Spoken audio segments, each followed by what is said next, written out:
না আমাদের পক্ষে, আমরা ক্রমোন্নয় করব। প্রসঙ্গক্রমে আমেরিকার একজন বিখ্যাত পুষ্টিবিদ জ্যাক লায়ন, তার একটি কথা এখানে আমি উল্লেখ করতে চাই। তিনি বলেছিলেন, আজকের স্বাস্থ্য সেবা ভবিষ্যতের বিনিয়োগ। এ কারণেই যুক্তরাজ্যের ন্যাশনাল হেলথ সার্ভিস NHS এর জেনারেল প্র্যাকটিশিয়ান জিপির আদলে প্রতিটি উপজেলা এবং পর্যায়ক্রমে প্রতিটি ইউনিয়নে একটি করে প্রাথমিক স্বাস্থ্য সেবা ইউনিট স্থাপন করা যায় কিনা সেটি আমাদের চিন্তাভাবনার মধ্যে রয়েছে। এই স্বাস্থ্যসেবা ইউনিটগুলোর দায়িত্ব পালনের জন্য বর্তমান সরকার ধারাবাহিকভাবে সারা দেশে 1 লক্ষ হেলথ কেয়ার নিয়োগ দেওয়ারও একটি পরিকল্পনা বা সিদ্ধান্ত রয়েছে এবং এই হেলথ কেয়ারদের 80% হবেন নারী সদস্য। হেলথ কেয়ারগণ মানুষের দোরগোড়ায় গিয়ে জনগণকে প্রাথমিক হেলথ কেয়ার দেওয়ার পাশাপাশি স্বাস্থ্য বিষয়ক প্রয়োজনীয় পরামর্শগুলো তাদেরকে দেবেন। উপস্থিত উপজেলা স্বাস্থ্য ও পরিবার কল্যাণ কর্মকর্তা বৃন্দ, ভবিষ্যতের স্বার্থে যে কোনো মূল্যে আমাদেরকে মা ও শিশুর পূর্ণাঙ্গ স্বাস্থ্য সেবা নিশ্চিত করা অত্যন্ত জরুরি। সকল উপজেলা স্বাস্থ্য কমপ্লেক্সগুলোকে পরিপূর্ণ মাতৃকালীন সেবা, নিরাপদ সন্তান প্রসব, নবজাতক এবং শিশু স্বাস্থ্য সেবার নিরাপদ স্থানে পরিণত করা প্রয়োজন। সারা দেশে শিশুদেরকে হামের টিকা না দেওয়ার ফলে বিগত ইমিডিয়েট 2টি সরকারের জীবন বিনাশী ব্যর্থতা মনে হয় ক্ষমাহীন অপরাধ। ভবিষ্যতে আর কখনোই যাতে এ ধরনের ঘটনার পুনরাবৃত্তি না হয়, বর্তমান সরকার সারা দেশে জরুরি ভিত্তিতে হামের টিকা দিয়ে তড়িৎ ব্যবস্থা নেওয়ায় আল্লাহর রহমতে পরিস্থিতি অবনতি কিছুটা রোধ করা সম্ভব হয়েছে এবং আমরা দৃঢ়ভাবে বিশ্বাস করি আপনাদের ঐকান্তিক প্রচেষ্টার ফলে এটিকে আমরা রোধ করে নিয়ে আসতে সক্ষম হব ইনশাআল্লাহ। এবং এই জন্য আমরা যেই রোধটি করতে পেরেছি, হঠাৎই সমস্যাটি থেকে শিশুদেরকে রক্ষা করতে পেরেছি, এই জন্য আমি সারা দেশের সকল চিকিৎসক এবং স্বাস্থ্যকর্মী সহ আপনাদের সকলকে সরকারের পক্ষ থেকে আন্তরিক ধন্যবাদ জানাতে চাই। যারা তাদের প্রিয় সন্তানদেরকে হারিয়েছেন, সেই সকল পিতা মাতা এবং স্বজনদের কাছে আমি ব্যক্তিগতভাবে আন্তরিকভাবে দুঃখ প্রকাশ করছি। দেশের প্রতিটি হাসপাতাল ও স্বাস্থ্য কেন্দ্রকে জবাবদিহিতার আওতায় এনে নাগরিক স্বাস্থ্য সেবা নিশ্চিত করা মনে হয় এখন সময়ের একটি দাবি। আমাদের অবশ্যই মনে রাখা প্রয়োজন, স্বাস্থ্য এবং চিকিৎসা সেবা নিশ্চিত করা এটি নাগরিকদের প্রতি রাষ্ট্রের করুণা নয়, বরং সুচিকিৎসা নিশ্চিত করা রাষ্ট্রের কর্তব্য। সুচিকিৎসা পাওয়া নাগরিকদের মৌলিক অধিকার। সুধীবৃন্দ, বর্তমানে সরকার শীঘ্রই একটি সমন্বিত হেলথ কার্ড চালু করতে পরিকল্পনা গ্রহণ করেছে, যার মাধ্যমে দেশের প্রতিটি নাগরিকের স্বাস্থ্য তথ্য ডিজিটালি সংরক্ষিত থাকবে। এতে যে কোনো নাগরিক প্রয়োজনে দেশের যে কোনো হাসপাতালে সহজেই চিকিৎসা সেবা গ্রহণ করতে পারবেন। এর পাশাপাশি বর্তমান সরকার ধাপে ধাপে একটি জাতীয় স্বাস্থ্য বীমা চালু করার পরিকল্পনা বা চিন্তা ভাবনাও করছে,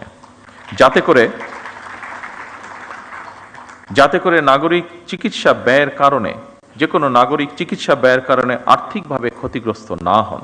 আমাদের লক্ষ্য উপজেলা স্বাস্থ্য কমপ্লেক্সগুলোকে আরো উন্নত করা, প্রয়োজনীয় জনবল নিশ্চিত করা এবং প্রযুক্তির মাধ্যমে স্বাস্থ্যসেবা আরো সহজ ও কার্যকর করা। সম্মানিত সকল উপস্থিতিবৃন্দ, চিকিৎসকবৃন্দ,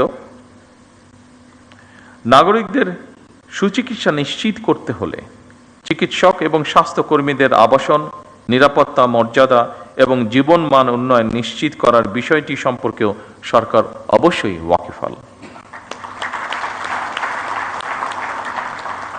এ ব্যাপারে সরকার সাধ্যমতন যথাযথ পদক্ষেপ গ্রহণে বদ্ধপরিকর। এই সম্মেলনের মাধ্যমে আমি একটি কথা আপনাদের সামনে তুলে ধরতে চাই। প্রত্যেক উপজেলা স্বাস্থ্য ও পরিবার পরিকল্পনা কর্মকর্তা নিজ নিজ এলাকায় একটি কার্যকর, জবাবদিহিমূলক এবং মানবিক স্বাস্থ্য সেবা গড়ে তুলতে নেতৃত্ব দেবেন। একটি সুস্থ জাতি গড়ার যে স্বপ্ন বা যে আকাঙ্ক্ষা আমাদের মধ্যে রয়েছে, সেই আকাঙ্ক্ষাকে বাস্তবায়নের রূপ দেওয়ার মূল কারিগর কিন্তু আপনারা।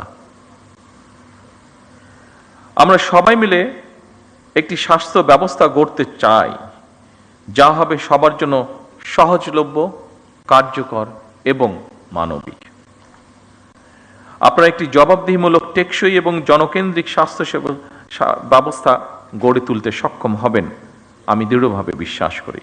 আপনাদের প্রত্যেককে নিজ নিজ এলাকার কর্মস্থলকে একটি স্বাস্থ্য মডেল সেবা কেন্দ্রে পরিণত করবেন, এটিও আমাদের প্রত্যাশা বাংলাদেশের একজন নাগরিক হিসাবে। সম্মানিত সকল উপস্থিতিবৃন্দ, আপনাদের সামনে যে কথাগুলি আমি এতক্ষণ তুলে ধরলাম, এই কথাগুলো আমাদের ম্যানিফেস্টো, আমাদের পরিকল্পনা, আমাদের চিন্তা ভাবনা সকল কিছুকে সন্নিবেশিত করে লিখিতভাবে আমি আপনাদের সামনে উপস্থাপন করেছি। আমার লিখিত বক্তব্যের যে শেষ কথাটি বলেছি সেটি ছিল আমার লিখিত বক্তব্যের শেষ লাইনটি। তারপরে কয়েকটি লাইন আছে, সেইটু বলার আগে আমি আমার নিজস্ব দু একটি কথা আপনাদের সামনে আমি শেয়ার করতে চাই। আমরা প্রায়, বিশেষ করে বাংলাদেশের থেকে যারা চিকিৎসা সেবায় উচ্চতর ডিগ্রি নিতে চান, বা আমরা নিজেরাও অনেকেই যখন যে কোনো কারণেই বিদেশে যাই, আমাদের দেশের অধিকাংশ মানুষই কম বেশি ইউকেতে যান। আমার বক্তব্যে আমি এনএইচএস কথাটি উল্লেখ করেছি। এই এনএইচএস শব্দটির সাথে আপনারা প্রায় প্রত্যেক চিকিৎসক কম বেশি জড়িত। কেউ কেউ হয়তো যাবার সুযোগ হয়েছে যাদের, তারা দেখেছেন ব্রিটেনে তারা এনএইচএস নামক তাদের একটি ব্যবস্থাপনা আছে তাদের হেলথ সার্ভিসে। আর যাদের পক্ষে যাওয়া সম্ভব হয়নি, নিশ্চয়ই আপনারা বইপত্র থেকে অথবা সহকর্মীদের কাছে বিষয়টি সম্পর্কে শুনেছেন। আমি যেভাবে যে কোনো কারণেই হোক, রাজনৈতিক দুর্ভাগ্যবশতই হোক, আমাকে অনেকগুলো বছর ইউকেতে থাকতে হয়েছে। এই এনএইচএসটিকে আমি কাছে থেকে দেখার আমার সুযোগ হয়েছে। আমি এনএইচএস এর প্রশংসায় যাচ্ছি না, আমি কিছু বাস্তবতা তুলে ধরার চেষ্টা করছি আপনাদের সামনে। এনএইচএসটি গঠিত হয়েছিল 1948-এ, খুব সম্ভব 5 জুলাই কাজটি শুরু করেছিল তারা। আজকে প্রায় 75 বছর হয়ে গিয়েছে। আপনাদের যাদের পক্ষে সম্ভব হয়েছে, যারা আপনারা ব্রিটেনে গিয়েছেন, দেখেছেন, নিশ্চয়ই আপনারা পত্রপত্রিকায় প্রায় দেখেছেন যে 75 বছর হয়ে গেছে এনএইচএস এর মাধ্যমে তারা তাদের দেশের মানুষকে সুবিধা দিচ্ছে। এনএইচএস এর তারপরেও সমস্যা রয়ে গিয়েছে এনএইচএস এর। অবশ্যই ব্রিটেন আমাদের থেকে অনেক ধনী একটি রাষ্ট্র। সেই ধনী রাষ্ট্র, তাদের এই মুহূর্তে জনসংখ্যা খুব সম্ভব যতটুকু আমার ধারণা আছে 7 কোটির মতন। সেই এনএইচএস এর মতন একটি প্রতিষ্ঠান যার বয়স হচ্ছে 75 বছর, ব্রিটেনের মতন একটি রাষ্ট্র যার অর্থনৈতিক অবস্থান আমাদের থেকে অনেক বেশি শক্তিশালী, ব্রিটেনের মতন একটি দেশ যার জনসংখ্যা আমাদের 3 ভাগের 1 ভাগ, সেখানেও সরকার এনএইচএসকে চালাতে, এনএইচএস এর মাধ্যমে জনগণকে স্বাস্থ্য সুবিধা দিতে হিমশিম খাচ্ছে। প্রায় বিভিন্ন রকম এনএইচএসকে বাজেট দিতে হবে, এনএইচএস এর বাজেট বাড়াতে হবে, বিভিন্ন রকম সহযোগিতা করতে হবে, এই বিষয়গুলি প্রায় তাদের পত্র পত্রিকা বিভিন্ন আলোচনায় উঠে আসে। আপনারা আজকের এখানে প্রেজেন্টেশনে অনেকগুলো আপনাদের সমস্যার কথা বলেছেন। অবশ্যই সমস্যা থাকবে, কাজ করতে গেলে আপনাদের বিভিন্ন রকম সুবিধা অসুবিধা থাকবে, এবং সেটি সরকারের কাছে তুলে ধরাটাও অবশ্যই সঠিক কাজ আপনারা করেছেন। তবে সকল চিকিৎসকবৃন্দ উপস্থিত সহ আরও যারা এখানে উপস্থিত আছেন, দেখুন আমরা কিন্তু এদেশেই হয়েছি। এখানে আমরা এই হলরুমের মধ্যে যতগুলো মানুষ আজকে আমরা এখানে উপস্থিত আছে, প্রত্যেকটা মানুষ কিন্তু আমরা এই বাংলাদেশে জন্মেছি, প্রত্যেকটা মানুষ আমরা এই বাংলাদেশেই বড় হয়েছি। কাজে এই দেশের রাষ্ট্রের কি অবস্থা, এই দেশের মানুষের কি অবস্থা, আমাদের সমাজের কি অবস্থা, এগুলো আমাদের বোধহয় কাউকে বলে দেবার বা বুঝিয়ে দেবার প্রয়োজন নেই। প্রত্যেকটি জিনিসের সাথে আমরা পরিচিত। সেজন্যই আজকে আমি বলছি না একবারও, আমার অবস্থান থেকে আমি আপনাদেরকে বলছি না যে আপনারা যে সকল সমস্যাগুলো, আপনাদের কাজ করতে গিয়ে যে সকল সমস্যাগুলো আপনারা ফেস করেছেন, সেগুলো গভর্নমেন্ট অ্যাড্রেস করবে না বা করতে পারবে না, এরকম কোনো কথা বলছি না। তবে সরকারের পক্ষ থেকে আমি আপনাদের সহযোগিতা চাইছি, আপনাদের সাহায্য চাইছি। আমি কেমন করে? দেখুন, যেই কথাটি আমি বললাম যে আমরা আমাদের দেশের অর্থনৈতিক অবস্থা বলুন, সামাজিক অবস্থা বলুন, প্রত্যেকটি জিনিস সম্পর্কে আমরা জানি, ধারণা আছে। আমি আগেই বলেছি যে এনএইচএস এর মতন একটি প্রতিষ্ঠান যেই দেশে আছে সেই দেশকেও হিমশিম খেতে হচ্ছে সেটিকে সাপোর্ট দেওয়ার জন্য। তাদের থেকে অর্থনৈতিকভাবে আমরা অনেক পিছিয়ে আছি। আর এর মধ্যে কি হয়েছে না হচ্ছে আপনাদেরও কম বেশি ধারণা আছে। আমি সেই বিতর্কে যাচ্ছি না, সেই বিস্তারিত বিবরণেও যাচ্ছি না। আমরা যদি প্রত্যেকে, যেমন যেই প্রেজেন্টেশনটি প্রথম দিকে আমরা দেখেছি একটা বইয়ের বিভিন্ন পাতা, ওই বইটা মনে হয় আপনাদের কাছে আছে, এখানেও আছে, এটা 6 নম্বর পেজে স্বাস্থ্য প্রতিমন্ত্রী সাহেব, আমি ওনাকে তখন বলছিলাম যে আবর্জনার একটি উপজেলা স্বাস্থ্য কমপ্লেক্সের সামনে একটি অ্যাম্বুলেন্স দাঁড়িয়ে আছে এবং সাইডে অনেকগুলো আবর্জনা পড়ে আছে। এটা স্বাস্থ্য প্রতিমন্ত্রী সাহেব উনি বলেছেন যে এই ময়লাটাকে পরিষ্কার করার জন্য খুব বেশি রিসোর্সের প্রয়োজন নাই, এটিকে পরিষ্কার করার জন্য একটি ইচ্ছা শক্তির প্রয়োজন, এটিকে পরিষ্কার রাখার জন্য একটি মন মানসিকতার প্রয়োজন। যেটুক পরিমাণ রিসোর্স সেটিকে ম্যানেজ করার জন্য আছে, মনে হয় আপনারা যদি স্ব প্রতিষ্ঠানের চেষ্টা করেন নিশ্চয়ই সিচুয়েশন কিছুটা হলেও পরিবর্তন করা সম্ভব। আমি যদি আমার পেশেন্টদেরকে শেখাই শুধু এই অসুখে এই ওষুধ খেতে হবে, এই কাজটি করো না তাহলে এই অসুখটি হবে না, এটা বলার পাশাপাশিও আমি যদি তাদেরকে হাইজিন সম্পর্কে একটি কথা বলি, আমি যদি তাদেরকে শিখাই যে ময়লাটি কম করো তাহলেই ময়লা কম হবে, ময়লাটি কম করো তাহলেই ময়লা কম হবে, নিশ্চয়ই আপনাদেরকে আমি বোঝাতে পেরেছি যে আমি চানাচুর খেলাম, কলাটা খেলাম, এখানেই ফেলে দিলাম। এই অভ্যাসটিকে যদি কোনোভাবে আমরা পরিবর্তন করাতে পারি তাহলে ময়লাই তো কম হচ্ছে। আমরা সকলে মিলে যদি চেষ্টা করি, আপনাদেরকে আমি আমার ঘটনা বলি, আমি এটি বোঝানোর জন্য বলছি, অন্য কোনোভাবে দয়া করে নেবেন না ঘটনাটি। সেটি হচ্ছে 1997 সালে একটি রোড মার্চ হয়েছিল, রাজনৈতিক একটি রোড মার্চ হয়েছিল বাংলাদেশ জাতীয়তাবাদী দলের নেতৃত্বে, ঢাকা থেকে পঞ্চগড়। বগুড়াতে নাইট স্টে ছিল, যেহেতু বগুড়াতে একদিন নাইট স্টে ছিল পুরো কনভয়ের হাজার হাজার লোকের, তো স্বাভাবিকভাবে আমি কয়েকদিন আগে বগুড়াতে চলে গিয়েছিলাম, যেহেতু নিজের জেলা, সবাই দেশের বিভিন্ন জায়গা থেকে নেতা কর্মীরা সহ সমর্থকবৃন্দ সাধারণ মানুষ আসবে ওই কনভয়েতে, কয়েক হাজার মানুষ, একটা তো ম্যানেজমেন্ট থাকতে হবে, থাকা খাওয়া সবকিছু। তো আমরা যেখানে বড় একটি স্কুল মাঠে প্যান্ডেল করেছিলাম, তো সেখানে আমরা সবাই এসে পৌঁছতে সুন্দরভাবে, গরমের দিন, মাসটা মনে নেই, তবে সামার ছিল, গরম ছিল। তো আমরা সকল মানুষ যাতে এসে অন্তত একটু হাত মুখ ধুতে পারে, অজু করতে পারে, গোসল করতে পারে, এরকম একটা ব্যবস্থা রেখেছিলাম। তো স্বাভাবিকভাবে স্কুল মাঠ নিয়েছিলাম, মাঠের মধ্যে যদি পানি পড়ে ন্যাচারালি কাদা হয়ে যাবে, তো আমরা নিচে বালি দিয়ে উপরে ইট জাস্ট বিছিয়ে দিয়েছিলাম। তো ওই কাজটা যাদেরকে দিয়েছিলাম তাদেরকে কাজের ডাইরেকশন সবকিছু দিয়ে আমি অন্য কাজ দেখতে চলে গিয়েছিলাম। এটি সকালের ঘটনা। রাত্রে যখন আমি প্রায় 9টার দিকে আসলাম, এটি আগের দিনের ঘটনা, যেদিন রোড মার্চ আসবে আগের দিনের ঘটনা, 9টার দিকে আসলাম, দেখলাম যে ইটগুলো নিয়ে আসা হয়েছে। যাদেরকে ইটের কথা বলেছে, আমাদেরই এক নেতা ছিল, তার ইটের ভাটা ছিল, সে বলেছে যে আমি ইট দেবো। ঠিক আছে, ভেরি ওয়েল, তাহলে আমাদের ইট আর কিনতে হয়নি। তো আমি এসে দেখলাম যে ইটগুলা এসে ইট ভাটা থেকে এসে এক জায়গায় স্ট্যাক করে রেখে গিয়েছে। তো আমি বললাম যে কি ব্যাপার, এগুলো বিছানো হয়নি কেন? তো তখন আমাকে সবাই বললো যে লেবার যারা আসার কথা ছিল এখনো আসেনি, হয়তো আসবে তারপরে বিছাবে। তো শুনে আমার মেজাজটা একটু খারাপই হলো। আমি কাউকে কিছু বললাম না, আমি চারিদিকে আমাদের নেতা কর্মীরা আছে, আমি হাঁটা ধরলাম স্টেকের যেখানে ইটগুলা সব রাখা ছিল, আমি গিয়ে 2 হাতে 2টা ইট ধরে, এখানে শালম আছে, খুব সম্ভব বোধহয় ঘটনাটি মনে আছে, আমি 2 হাতে 2টা ইট নিয়ে যেখান থেকে বিছানোর কথা ছিল ওখানে আমি বিছানো ধরলাম। স্বাভাবিক আমি যখন ইট নিয়ে আসা যাওয়া শুরু করেছি, সব নেতাকর্মী 2টা করে ইট ধরলো। বিশ্বাস করবেন 1 থেকে 1.5 ঘন্টার মধ্যে পুরো কাজটা কমপ্লিট হয়ে গেল।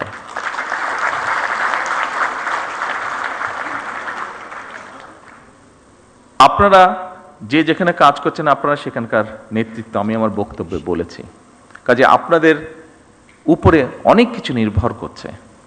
আমি জানি আপনাদের সমস্যা আছে, আমি একটু আগে বলেছি এনএইচএস তারাও সমস্যার ভিতর দিয়ে যাচ্ছে, কাজে আমাদের যাওয়ারই কথা।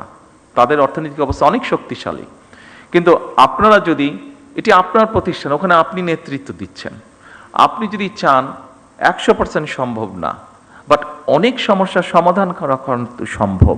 চেষ্টা করে দেখুন, আমি দৃঢ়ভাবে বিশ্বাস করি আপনারা পারবেন। পারবেন বলেই কিন্তু আপনাদের কাছে এই প্রত্যাশাটা করছি। সরকার একা কিছু পারবে না। সরকারকে যদি আপনারা সহযোগিতা আপনারা করেন, আমাদের প্রত্যেককে এগিয়ে আসতে হবে। দেখুন, আজকে ছুটির দিন, আমারও ইচ্ছা করে যে স্বাভাবিক আমার পরিবারের সাথে একটু সময় দিই। গতকাল শুক্রবার ছিল, গতকালকেও রাত্রি 12:30 আমি বাসায় ফিরেছি বিভিন্ন কর্মসূচি সেরে। আজকেও আপনাদের এখানে এসেছে, আজকেও আমার বাসায় ফিরতে ফিরতে ওরকমই হবে যতটুকু যেগুলো প্রোগ্রাম আছে। ফলে আজকেও ছুটির দিনেও আমি আমার পরিবারের সাথে থাকতে পারিনি। একই অবস্থা আপনাদের। কিন্তু যে কথাটি আমি বলতে চাচ্ছি, দেশটি তো আমাদের সবার, দেশটি আমাদের সবার। আমরা সকলে মিলে যদি চেষ্টা করি একটু একটু করে, আমি বলছি না যে আপনারা সবাই একজনই সব করে ফেলবেন, কিন্তু সবাই যদি একটু একটু করে আমরা করি, একটু তো পরিবর্তন নিশ্চয়ই হবে। কেন হবে না? অবশ্যই হতে হবে। অন্য দেশের মানুষ যদি পারে, আমরাও পারবো। আমি সংক্ষিপ্ত একটি ঘটনা বলে, এই ঘটনাটি 2 দিন আগের ঘটনা, সংক্ষিপ্ত একটা ঘটনা বলে আমার বক্তব্য শেষ করব, কারণ সময় চলে যাচ্ছে, আপনাদেরও কাজ আছে, যেতে হবে। ঘটনাটি হচ্ছে, আপনাদের একটি নামের সাথে মনে হয় আপনারা সবাই না হলেও বেশ কিছু মানুষ পরিচিত আছেন। ফাতেমা নামে একটি নাম। এই মেয়েটি আমার আম্মার সাথে জেলেও ছিলেন। যেহেতু আম্মা অসুস্থ ছিলেন, ও অনেক বছর ধরে আছে, আমাদের পরিবারের একজন সদস্য হয়ে গিয়েছে সে। তো এখন 2 দিন আগে তার এক আত্মীয়, ওর বাড়ি বরিশালের দিকে, তো 2 দিন আগে তার এক আত্মীয়, আমরা এখানে প্রসূতি মায়ের কথা বলেছি, তার এক আত্মীয় তার এরকম কমপ্লিকেসি দেখা দেবার পরে হাসপাতালে নেওয়া হলো। হাসপাতালে নেওয়ার সাথে বরিশাল হাসপাতালে নেওয়া হলো। বরিশাল হাসপাতালে নেওয়ার সাথে সাথে তারা বললো বিভিন্ন রকম কমপ্লিকেসি, ওখানে ইনকিউবেটর বোধহয় আপনি পাঠিয়েছেন না, একমিশন তো নেই, তাকে সাথে সাথে ঢাকায় রেফার করা হচ্ছে। কিন্তু আমি যতটুকু শুনছি, আমি তো ডাক্তার না, বাট আমি যতটুকু বাসায় যাওয়ার পরে আমার স্ত্রীর কাছে শুনলাম যে সামান্য বেসিক জিনিসটা ওখানে দেওয়া সম্ভব হয়নি বা দিচ্ছে না, ঢাকায় সাথে সাথে পাঠিয়ে দিচ্ছে। কিন্তু ফাতেমা স্বাভাবিকভাবে আমার ওয়াইফকে বলেছে, উনিও 2-1 দিনের সাথে কথা বলেছেন, সেই জন্য ফাতেমা সেই আত্মীয় খুব স্বাভাবিকভাবে বেটার চিকিৎসা পেয়ে গিয়েছে। কিন্তু প্রশ্নটি সেটা হচ্ছে, সবাই তো ফাতেমা না, বা সবাই ফাতেমার আত্মীয় না। ফাতেমার আত্মীয় হয়তো, সে যেহেতু ফাতেমা ছিল সেই জন্য আমার স্ত্রী ঘটনাটি জানতে পেরেছে, স্বাভাবিকভাবে উনি টেক কেয়ার করেছেন। তার আত্মীয়টা বাচ্চাটা হয়েছে, বাট অসুস্থ, তারপরেও মোটামুটিভাবে ম্যানেজ করা গিয়েছে, ঢাকায় আর আনতে হয়নি খুব সম্ভবত, যতটুকু আমি জানি।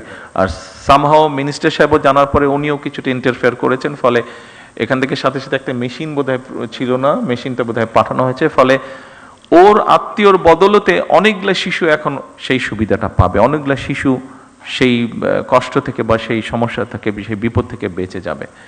কিন্তু যেই কথাটা আমি বলতে চাইছি, ওখানে যারা দায়িত্বরত ছিলেন তারা যদি আরো একটু যত্নশীল হতেন, তারা যদি আরো একটু কেয়ারফুল হতেন, তাহলে হয়তো অনেকগুলো সমস্যাকে এড়ানো যেত। সব না হলে অনেকগুলো সমস্যাকে এড়ানো যেত।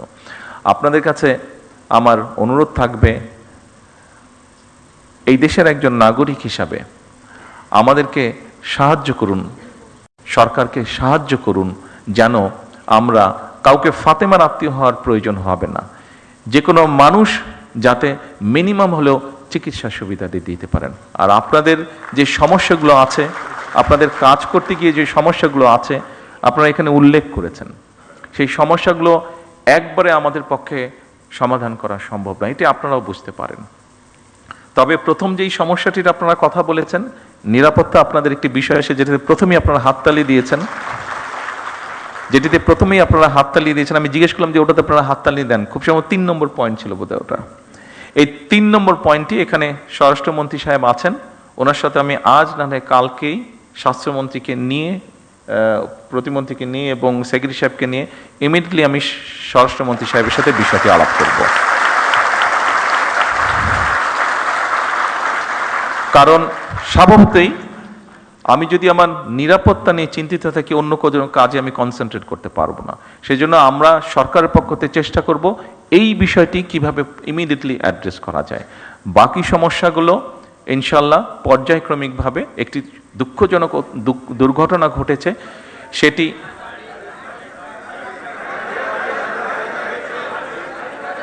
গাড়ি বলছেন না বাড়ি বলছেন? হ্যাঁ, গাড়ি।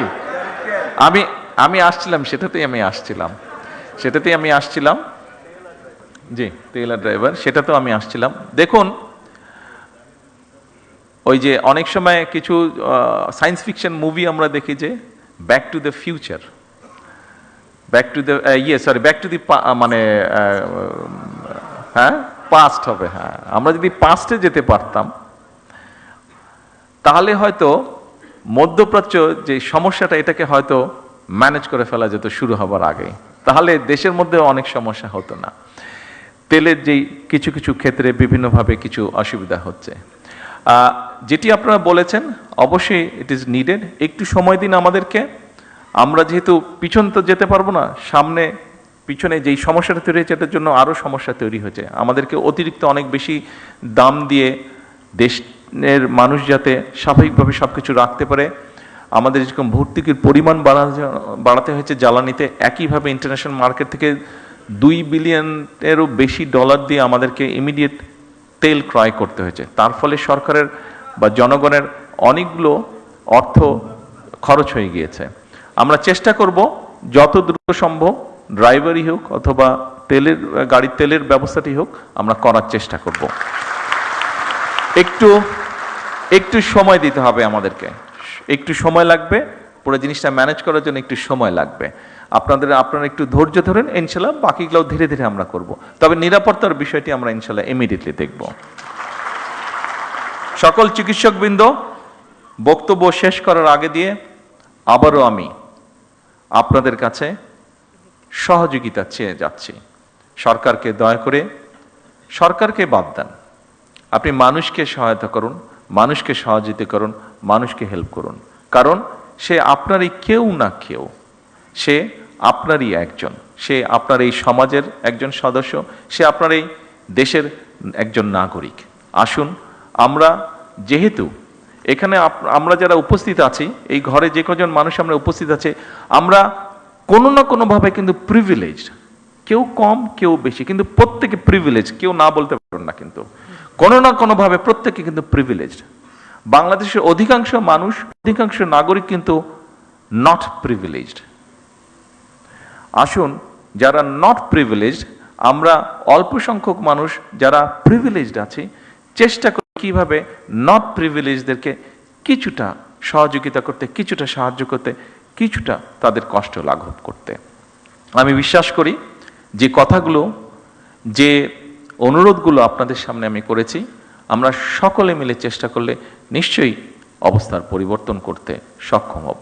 আপনাদের সকলের সুস্বাস্থ্য, সকলের নিরাপত্তা কামনা করে আমার বক্তব্য শেষ করছি। আল্লাহ হাফেজ। বাংলাদেশ জিন্দাবাদ। উপজেলা স্বাস্থ্য ও পরিবার